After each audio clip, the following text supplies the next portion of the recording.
he told us that he was God, that the Air Force wasn't going to believe anything we said over him, that he controlled us, that we were basically worthless and we were never going to get anywhere, especially the fact that we were women. The sexual assault scandal at Lackland Air Force Base, the Center for Air Force Basic Training, is unfolding as one of the largest in military history. So far, 62 recruits, almost all women, have been identified as victims of assault or other improper conduct by 32 training instructors between 2009 and 2012. This is James Risen for the New York Times. In an exclusive interview, 21-year-old Virginia Messick is the first victim to speak out publicly about her ordeal. She was raped by her training instructor, Staff Sergeant Louise Walker, in April 2011. When I first got to basic training, about second week is when he started letting me use email and Facebook to talk to a friend in Afghanistan, which was clearly prohibited, but he was telling me that everybody needed a friend while they were on deployment, so I thought it was in a professional manner.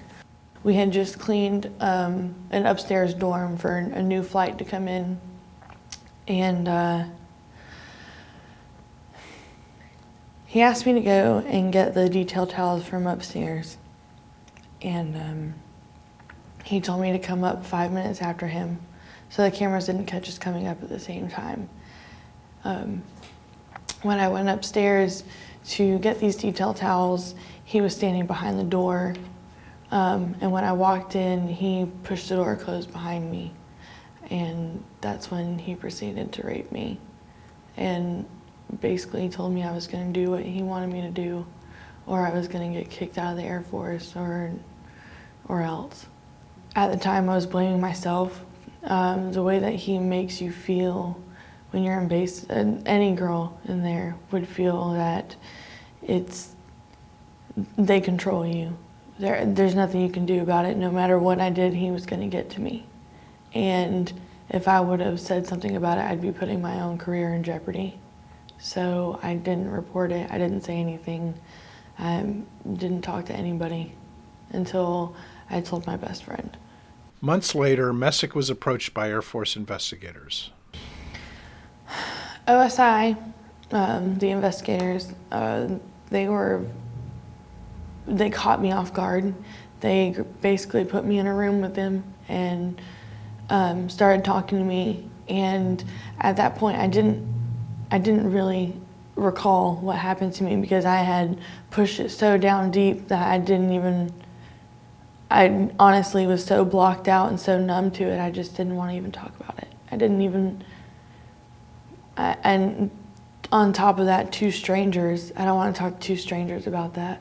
She says she gave investigators a watered-down version of what happened, so Walker was charged with a lesser offense than rape in her case. In July 2012, he was convicted of rape and other charges involving 10 women, including Messick. He is now serving a 20-year sentence. Messick left the Air Force in 2012 because of an injury. She says she still suffers from nightmares and wild emotional swings, symptoms of PTSD. After everything, it was just like, okay, thanks, and